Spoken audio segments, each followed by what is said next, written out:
साथ संगत जी प्यार से कहना प्रेम बाटे भनोस नमस्कार जी। आज काठमांडू में इस मैदान में सभी सत्संग के लिए, जहाँ सिर्फ नेपाल के ही नहीं देश विदेश से और भी सभी संत पहुँचे हैं, और कितने जो इच्छा रख रहे थे कि इस समागम का हिस्सा बन सके, पर किसी कारणवश आना संभव नहीं हुआ। वो भी आज चाहे इंटरनेट के माध्यम से ये सत्संग का आनंद ले रहे हैं, और वही संदेश आज सत्संग में भी जो हमेशा से इस दातार, इस निराकार, इस परमात्मा, ये भगवान जो भी नाम से हम संबोधित करें कि कैसे एक यही सच है। इसके अलावा तो बाकी सब चीज़ें जो पूरे ब्रह्मांड में हैं बदल जाती हैं। कोई अपना समय के साथ साथ किसी का आकार बदल जाएगा, किसी का अस्तित्व खत्म हो जाएगा, किसी में कोई और तरीके से कोई चेंज आएगा। तो सिर्फ और सिर्फ जो हर समय कायम दायम है वो यही परमात्मा, ये निराकार। और इसी निराकार से जुड़ने के लिए ये भक्तों ने आज भी संदेश दिया, और यही संदेश युगों युगों से एक भक्तों ने दिया। किसी भी धर्म ग्रंथ को उठा के देखें, सभी में बात इसी परमात्मा की है कि कैसे एक इंसान का जो मूल एक स्वभाव है वो यही निराकार है। जैसे उदाहरण के तौर पे जब कोई बच्चा पैदा होता है तो उसको कोई ओरिएंटेशन उस तरह नहीं होती, आसपास के वातावरण की कुछ समझ नहीं होती, कोई विचार धारणा नहीं होती, पर धीरे धीरे ये एक समाज से, स्कूल से इत्यादि जिसके संपर्क में आता है वो कोई ना कोई एक विचार धारणा बन जाती है। जैसे पहले अगर कोई हम एग्जाम्पल देखें तो एक ट्रांसपेरेंट अगर ग्लास है कांच का, और उसके तो आर पार साफ दिख रहा है, पर वहीं किसी ने कोई पहले एक रंग का कपड़ा बांध दिया, फिर दूसरे, फिर तीसरे, और अंत में इतने सारे उस पे कपड़े बांध दिए गए कि उसका असली मूल ये ट्रांसपेरेंसी, ये आर पार दिखता था जैसे पहले, वो ख़त्म हो गया और अनेकों रंग चढ़ गए। तो ये संसारिक रंग कि कैसे ये परमात्मा जो हर जगह है, ये हर किसी में है, ऐसा ही मूल एक उस बालक के अंदर भी ये असली रूप उसका, और कैसे फिर एक सोच विचार से, एक सोसाइटल कंडीशनिंग से, ये तरह तरह के रंगों के असर पे ये एक कोई रीति रिवाज में, एक कोई जाति पाति में, एक कोई किसी तरह के अपने एक सोच को बना लेता है, और वहीं अपने सही और गलत बना लेता है, और वहीं कोई दूसरे कल्चर का किसी एक के कल्चर में जो सही उसके कल्चर में गलत, ऐसे अनेकों हर किसी के एक ही देखने में आता है। और ये सारे बंधन, ये सारे रंग फिर सिर्फ ब्रह्म ज्ञान द्वारा ये बंधनों से मुक्त हो जाती है। वही ये आत्मा है, इस परमात्मा का मूल। और कैसे ये संसार में शरीरों में है हर किसी के, ये आत्मा इस परमात्मा की ही अंश, जो एक दैवीय है, एक बहुत ही इस इंसानी जन्म में ये जो पोटेंशियल है हर आत्मा का, ये परमात्मा बनने का, तो इसको कैसे हम दुनियावी रंगों में रंग देते हैं, कैसे फिर ये अपने मूल स्वभाव से बिल्कुल ही अलग हो जाती है। ये सांसारिक चीज़ें जो क्षण भंगुर हैं उनको हकीकत मान लेती है, और कैसे फिर हमारे एक आचरण में, एक हमारे नेचर में भी कुछ चीज़ें आ जाती हैं जो फिर बिल्कुल ही एक हमारे मूल स्वरूप से विरुद्ध हो जाती है। एक कहानी भी दासी ने पढ़ी कि जहाँ एक शिष्य आता है किसी गुरु के पास और कहता है कि मुझे एक बहुत ही इस गुस्से ने परेशान कर रखा है। कोई छोटी सी भी एक चीज़ होती है तो मेरा मन उसको एक्सेप्ट नहीं कर पाता और बहुत ही मेरा टेम्पर हाई हो जाता है, गुस्सा आ जाता है। मैं को यही एक अपने आप से परेशानी होती है कि बहुत गुस्सा आता है। और वहीं वो गुरु आराम से उस शिष्य से बात करते हुए कहते हैं, अच्छा इस समय अभी के अभी गुस्सा हो के दिखाओ कैसे आता है। और वहीं वो कहता है कि ये मेरे काबू में नहीं है, ये तो मैं इच्छा से अभी नहीं हो सकता, ये तो कभी भी कोई ऐसी चीज़ होती है, कोई स्टिमुलस मिलता है, कोई ऐसी चीज़ कोई बात कहता है या कोई सोच मैंने बनाई होती है कि ऐसा होगा और वैसा नहीं होता तो आता है, किसी के शब्दों से आ जाता है, मेरी इच्छा के विरुद्ध जो भी होता है मुझे गुस्सा देता है, ये कभी भी आ जाता है। तो फिर से एक बार वो गुरु कहते हैं ठीक है तो अभी होकर दिखाओ, मुझे गुस्सा होकर दिखाओ। और आगे से वो गुस्सा तो क्या, वो एक मुस्कुराहट ही आ गई कि ऐसे तो नहीं हो पाएगा। और वहीं वो गुरु बात समझाते हैं कि जो भी चीज़ आपका मूल स्वभाव नहीं है वो आप असली में नहीं हो।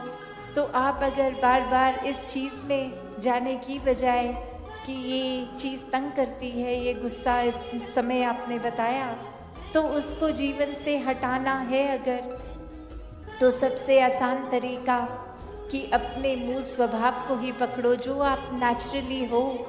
और हर कोई नेचुरली, ये शरीर नहीं है, ये स्वभाव नहीं है, ये शरीर तो कुछ सालों की यात्रा तय करने के लिए इस आत्मा को मिला है। तो मूल जो ये आत्मा है ये जब सारे बंधनों से कट जाती है, ये संसार में रहते हुए इस संसार से अलग हो जाती है कि ये सामान, ये रिश्ते नाते, ये सब है, इसका उपयोग करना है, सदुपयोग करना है, हर किसी को प्यार भी करना है, पर ये सांसारिक बंधनों में नहीं बस जाना कि ये असली में जो एक परमात्मा रूप है आत्मा, उसको फिर ये समझ रहे कि हम जीते जी मुक्त हैं, ये बंधनों में फंसे नहीं। ये तो एक सेवा रूप मिली है कि घर परिवार समाज सभी के लिए ये मन को एक अर्पित करना है, समाज के प्रति, एक संसार के प्रति समर्पित मन से सेवा करनी है। ये कोई कारण फिर ऐसा नहीं कहते संत कभी भी कि घर परिवार अपनी जिम्मेवारियों से नाता तोड़ दो और कहीं ऐसी जगह भक्ति करो जहाँ समाज पे बोझ बनोगे। नहीं, भक्तों ने तो गृहस्थ में रह के, अपने घर में रह के, समाज में रह के भक्ति करनी सिखाई है। उसी तरह जैसे एक कमल के फूल की पंखुड़ी जो होती है, जो एक लीफ होती है, पत्ता, वो एक पानी में जीवन अपना जीता है, पानी में समाप्त होता है उसका जीवन। फिर भी अगर वो जब सरफेस पे जब आ जाता है एक ऊपर उस कीचड़ के, तो एक अगर बारिश पड़े भी या कोई बूंद पानी की, तो वो कैसे वाटरप्रूफ हो जाता है कि वो बूंद बूंद की तरह रहती है, उसमें समाती नहीं है और वो फिर झड़ भी जाती है।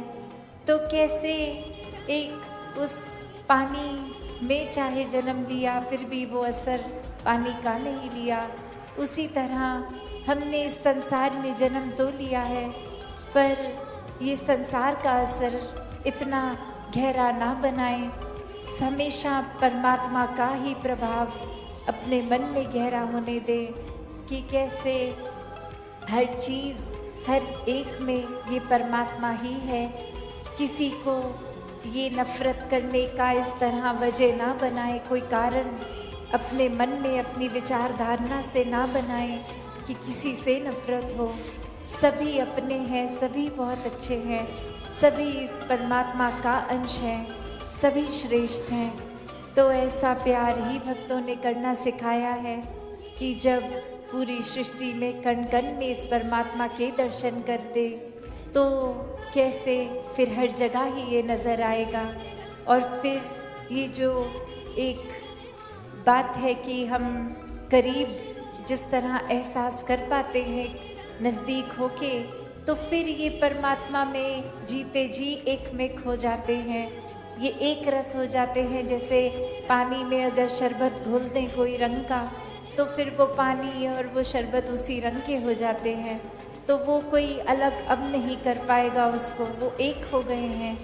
तो वही बात कि फिर ये भक्त और भगवान एकमिक हो जाना, ये आत्मा का परमात्मा से जीते जी भी मिलन है। और श्वासें खत्म होने पर भी ये मोक्ष और मुक्ति की हकदार आत्मा जीते जी जब ब्रह्म ज्ञान लेकर इस परमात्मा को जान लेती है, इस परमात्मा के एहसास में हर पल जीती है, अपने जीवन को भी फिर मानवीय गुणों से इंसान युक्त कर लेता है कि जब हर पल ही ये परमात्मा का एहसास है तो कोई भी एक अपशब्द नहीं बोले जाएंगे, आचरण भी प्यारा रहेगा। एक इंसान के शरीर में है तो इंसानियत की तरह ही जिएंगे। तो फिर ये परमात्मा ने इसको प्राप्त, ये भी आत्मा ने इस परमात्मा को प्राप्त कर लिया। जैसे ये देश का नाम भी नेपाल है, तो अगर ऐसे देखा जाए मैंने पा लिया कि मैंने पा,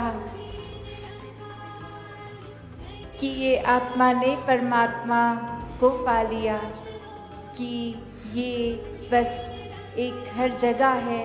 अब ये अपना ऐसा बन गया है कि ताउम्र ये जीवन भर यही है, हर समय, हर सोच में, हर ख्याल में, हर कदम में।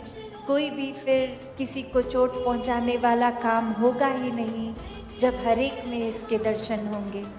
तो यही संतों ने हमेशा चेतन करते हुए इंसान को कहा है कि श्वासों का पता नहीं, कभी भी मौत आ जाएगी, तो जीते जी इस आत्मा का मिलन परमात्मा से कराओ।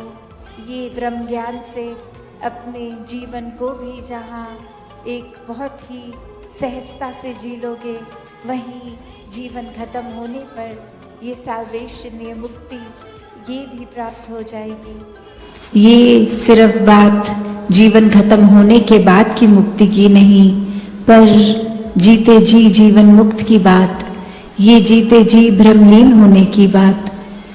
तो कैसे संसार में जहाँ जन्म तो हुआ और ये जीवन मिला है, तो ये सामाजिक, ये सोशल, ये रिस्पॉन्सिबिलिटीज निभाते हुए घर परिवार की और जीवन के हिसाब से वो जो भी पढ़ाव हो, वो चाहे स्टूडेंट लाइफ हो, वो फिर कामकाज हो, ये निभाते हुए कैसे उसमें भी इस परमात्मा को जब शामिल कर लिया जाता है तो वो फिर सिर्फ normal day to day activities नहीं रह जाती, वो हर काम फिर भक्ति बन जाता है।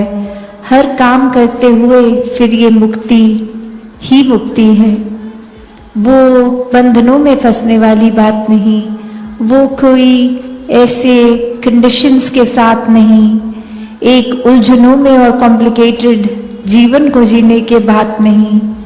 और जहाँ फिर ये बात मुक्ति की आती है, ये अगर हम एक अपने पर्सनल लेवल पे भी देखें तो कैसे ये मुक्ति तो हर कोई इस तरह से भी अगर सोचा जाए कि अक्सर हमें खुद से ही अपने बंधनों को बनाए गए इतनी स्ट्रांग वो बंधन बना लेते हैं कि हम अपने ही गुलाम हो जाते हैं, अपनी ही कमियों के गुलाम बन जाते हैं। एक हम इतने हैबिचुअल हो जाते हैं कि वही काम हर दिन उस तरह से ही करना, अगर उस तरह से ना हो तो एक परेशानी का एहसास होना कि ये कंफर्ट जोन से बाहर जा रही है चीज, आज का दिन कुछ ठीक नहीं लग रहा।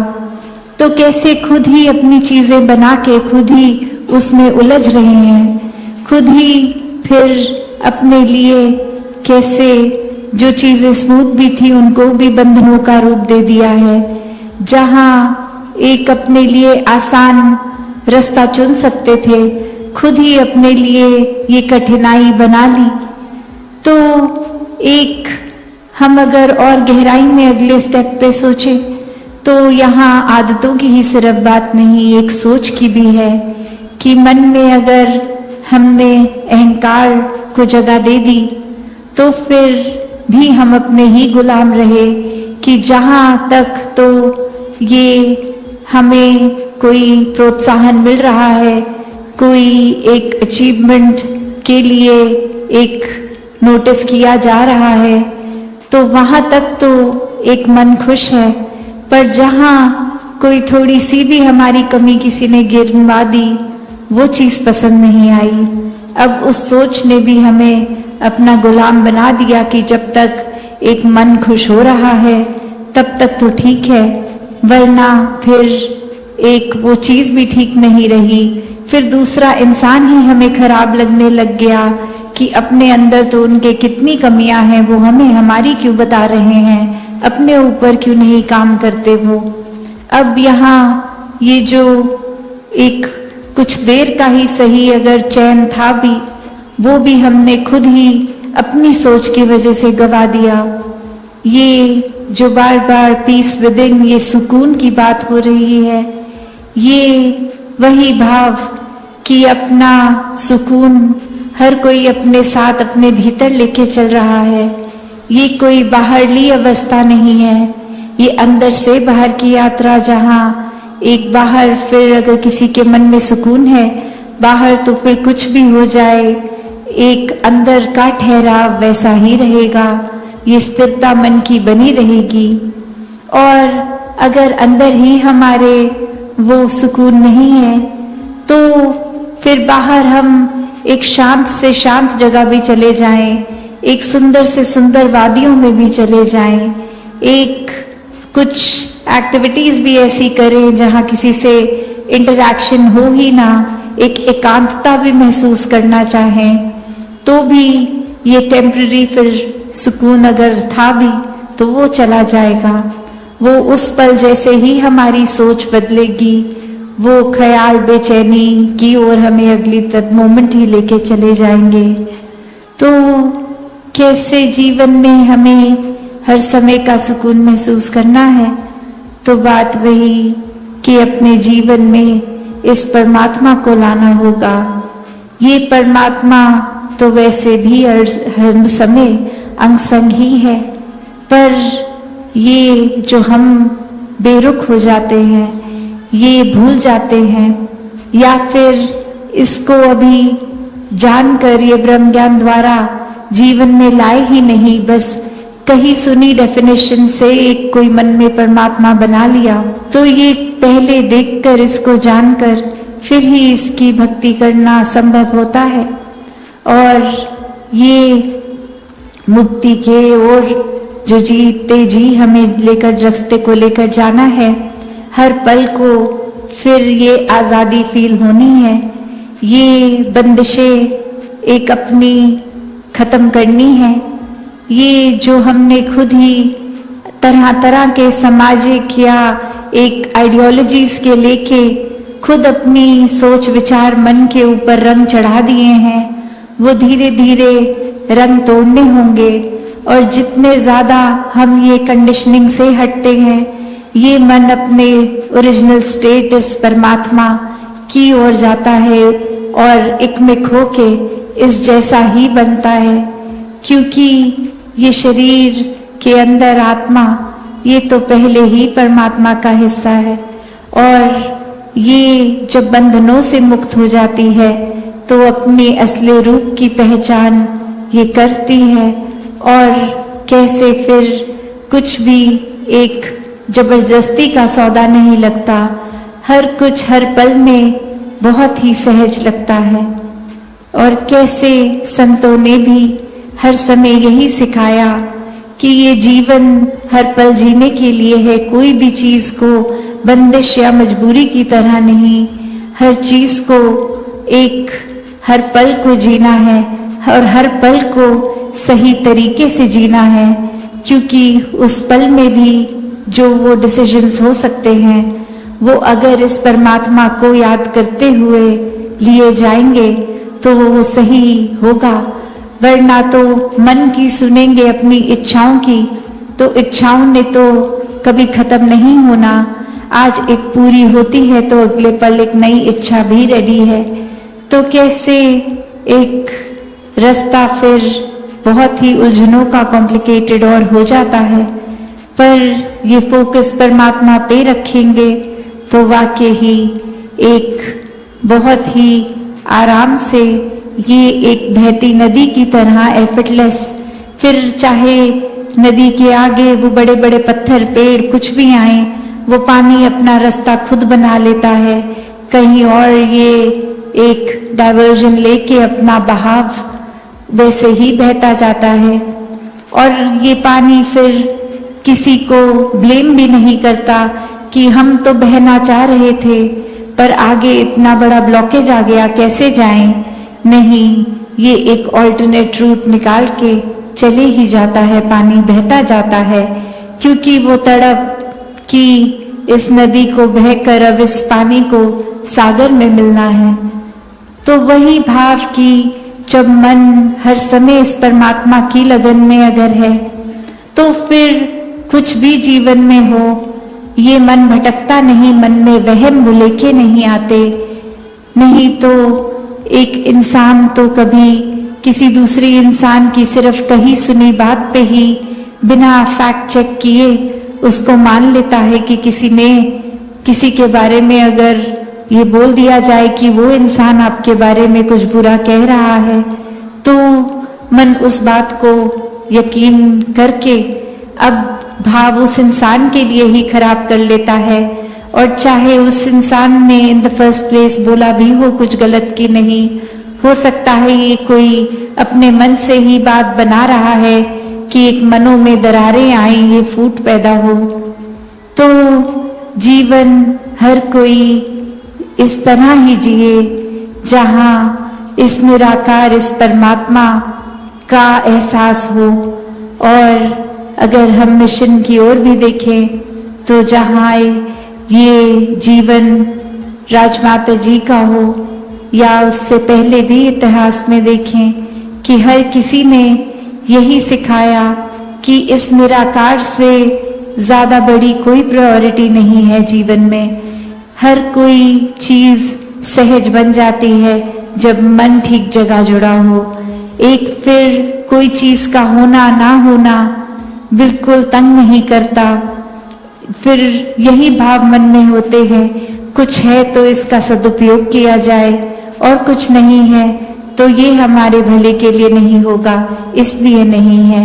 तो वो कंटेंटमेंट की बात वो कभी इस तरह नहीं कहते थे कि अपने जीवन को रोक लो, स्टैग्नेटेड कर लो, आगे बढ़ने के लिए कोई सपने ना देखो, पर वो सपना पूरा ना हो तो मन को बुझाओ नहीं। तो अपने जीवन को जहां हर कोई आगे बढ़ाता रहे, अपने एक थॉट्स को पॉजिटिव रख के, ये नेगेटिविटी अगर मन में आए भी तो उसको हटा दिया जाए उस समय ही, एक उसके अंदर ड्वेल ना करते रहें।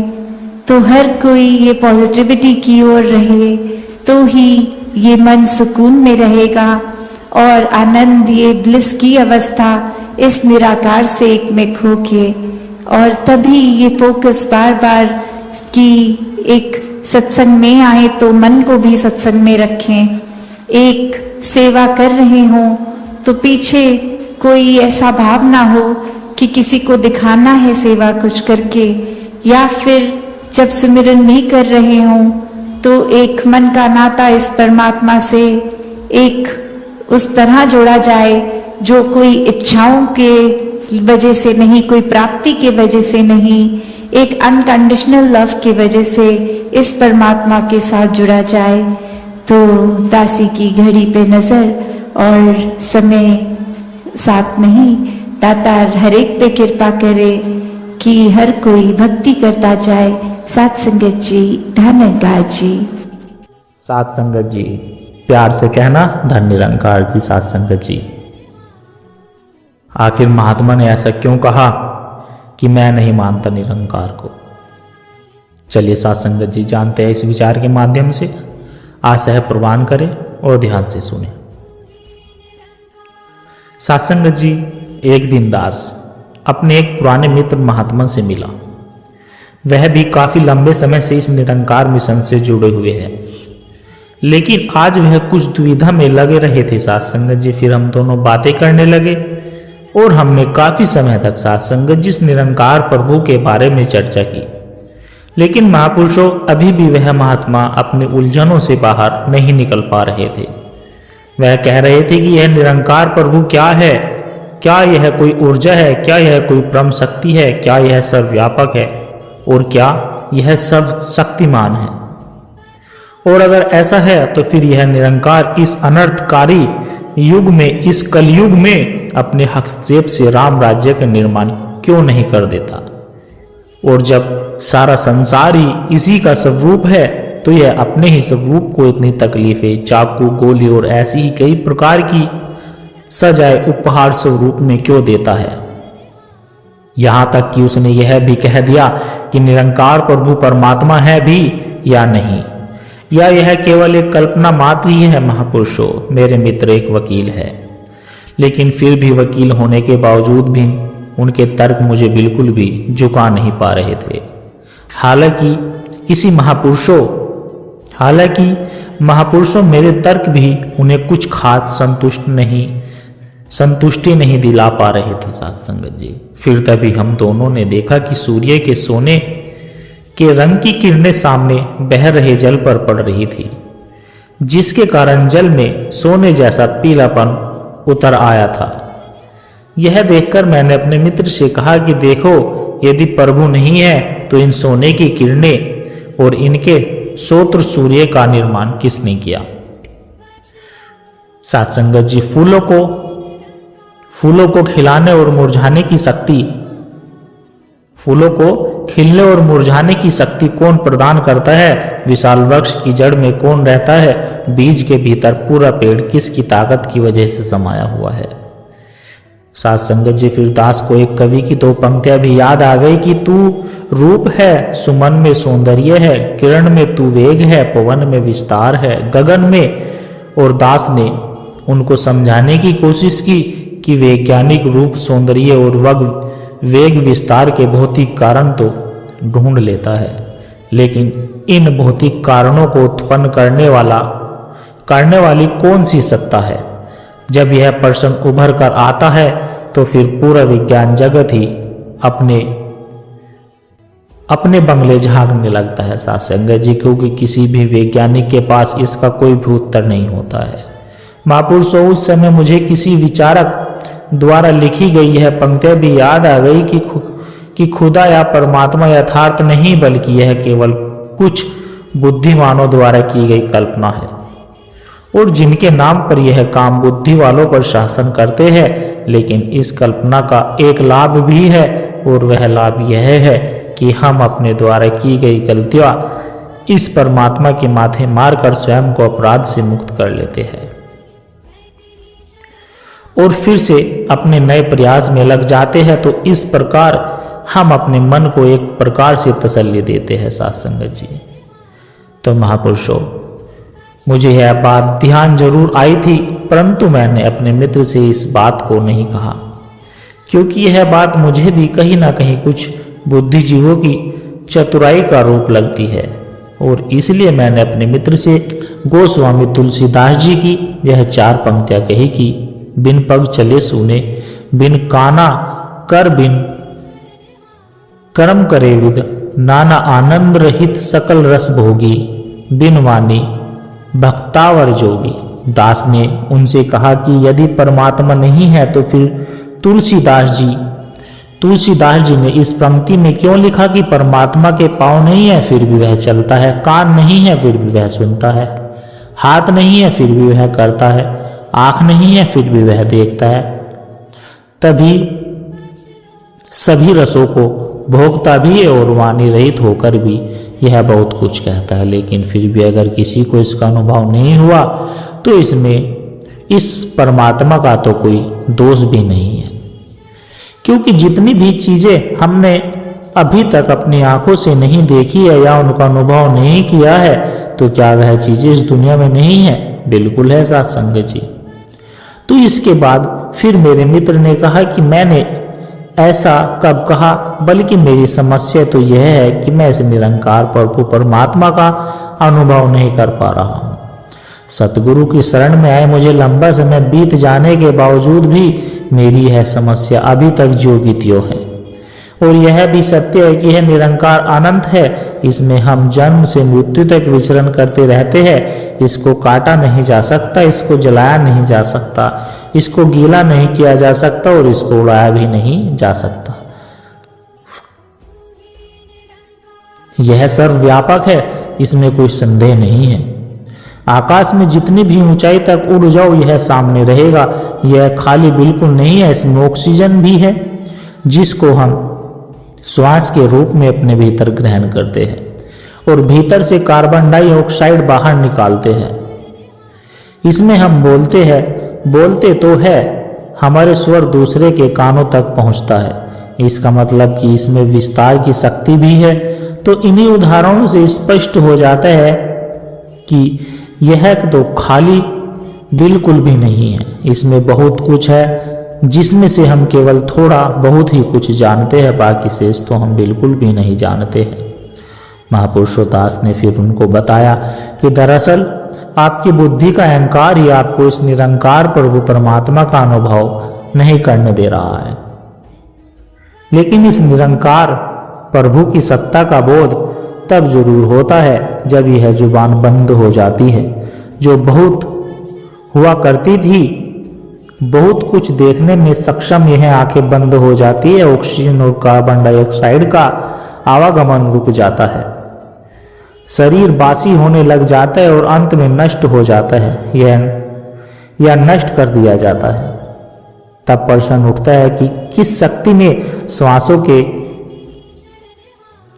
के भाव को रोक दिया। जो शरीर निरंतर विकसित हो रहा था वो अब नष्ट होना किस कारण से शुरू हो गया। तो महापुरुषों मेरे मित्र उसी तरह से फिर बोले कि फिर उस बोध का क्या लाभ हुआ, जबकि बोध करने में सक्षम यह शरीर ही शेष नहीं रहा। तो महापुरुषों फिर दास ने कहा कि मित्र अक्सर दरअसल परमात्मा का बोध तो आत्मा को होता है, इस शरीर को नहीं। और बेशक आत्मा शरीर में मौजूद है, परंतु यह शरीर नहीं है। सच्चिदानंद जो सत्य चित आनंद का सम्मेलन है और यह इस परमात्मा का एक नाम भी है, जो इसी सच्चिदानंद का अंश सत्य और चित्त के रूप में आत्मा रूप में हमारे शरीर के भीतर मौजूद है।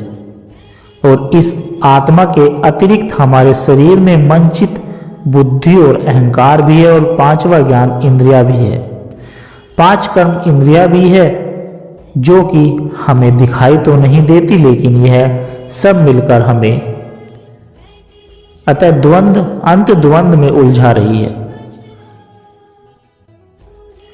और यह हमारे भीतर का जो अंत द्वंद है, यह हमें अस्त का आनंद भी नहीं सत्संग जी लेने देता और ना ही हमें एक नास्तिकता की निश्चितता में ही बैठने देता है।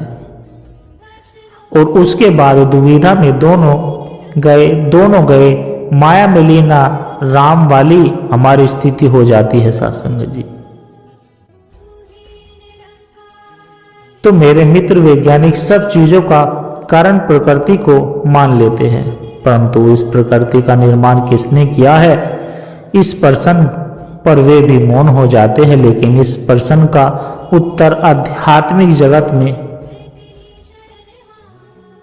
जरूर मिलता है। यह कहकर मैं चुप हो गया तो सत्संग जी मेरे मित्र फिर से झुंझलाते हुए बोले कि उत्तर ही तो नहीं मिल पाया अभी तक। तो सत्संग जी फिर दास ने कहा कि महात्मा जी उत्तर तो मिल चुका है, लेकिन आप इसका विश्वास नहीं कर पा रहे और आप थोड़ा सा बाबा हरदेव सिंह जी महाराज के उन विचारों को याद कीजिए जिनमें उन्होंने परमात्मा के बारे में कहा था कि घट घट में तेरा निवास है, हर कण में तेरा निवास है। तो सत्संग जी तो काल के अधीन नहीं है, तू स्वयंभू है, शाश्वत है, दुनिया के आधार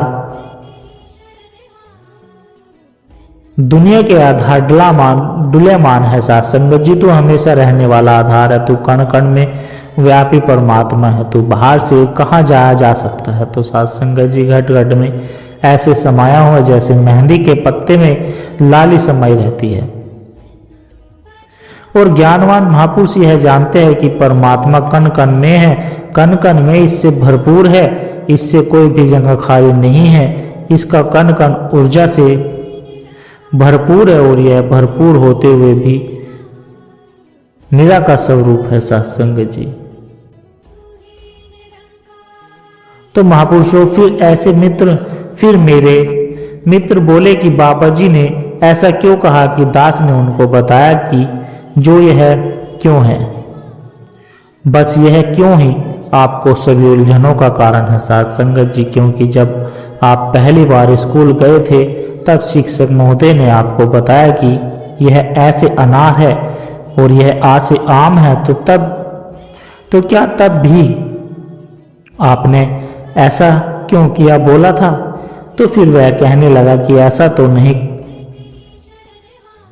नहीं कहा। साथ संगत जी महापुरुषों आपने विश्वास ही तो किया है शिक्षक की बातों पर, तभी तो आप आगे बढ़ सके। तो इसी तरह अब सतगुरु की बात पर भी यकीन करना सीखिए, तभी तो आप इस आध्यात्मिक और भक्ति मार्ग से आगे बढ़ पाओगे। तो महापुरुषों वह महात्मा मुझसे कहने लगे कि आपकी बात बिल्कुल ठीक है, मुझे विश्वास करना ही होगा। फिर दास ने कहा कि यह कोई मजबूरी की बात नहीं है, जब आप विश्वास करो या ना करो, परंतु सच्चाई तो यही है और आपके मानने या ना मानने से ये सच्चाई बदल नहीं सकती। तो महापुरुषों फिर वह महात्मा संतुष्ट हो गए और दास को धन्यवाद करने लगे और फिर साथ संगत जी मिलेंगे इतना कहकर वहां से चले गए।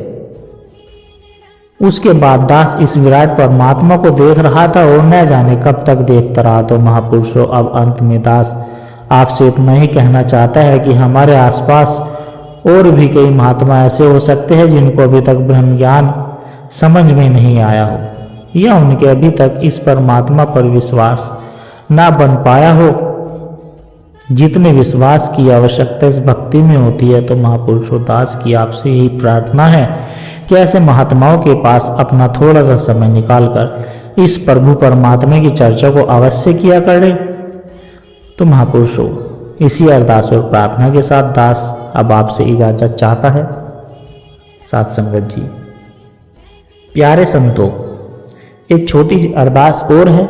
अगर इन विचारों ने आपके दिल को छुआ है, अगर आपको आत्मिक शांति का एक कण भी महसूस हुआ है, तो इस ज्ञान के प्रसाद को केवल अपने तक सीमित ना रखें, इस प्रेम के पैगाम को आगे औरों तक भी पहुंचाए, क्योंकि एक दिए से ही दूसरा दिया जलता है। साथ संगत जी जब हम इस सत्य की आवाज को और रूहों तक पहुंचाने का माध्यम बनते हैं, तो साथ संगत जी है भी निरंकार की बहुत सुंदर सेवा है।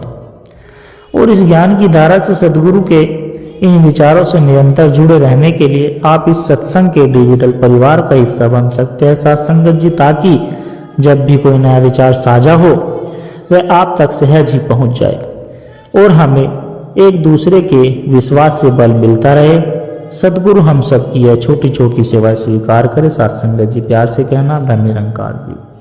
आशा करता हूँ साथ संगत जी दास के द्वारा कहे विचार आप सभी संतों को अच्छे जरूर लगे होंगे। अगर अच्छे लगे हो तो वीडियो को लाइक करें, शेयर करें, कमेंट बॉक्स में धन निरंकार जी लिखकर अपने विचार साझा जरूर करें। साथ संगत जी और दास के चैनल को भी सब्सक्राइब जरूर कर लें और दास को आशीर्वाद दे हर रोज आप जी के चरणों में ऐसे ही सुंदर सुंदर प्रेरणादायक कहानी विचार लेकर आता रहूं। साथ संगत जी प्यार से कहना धन निरंकार।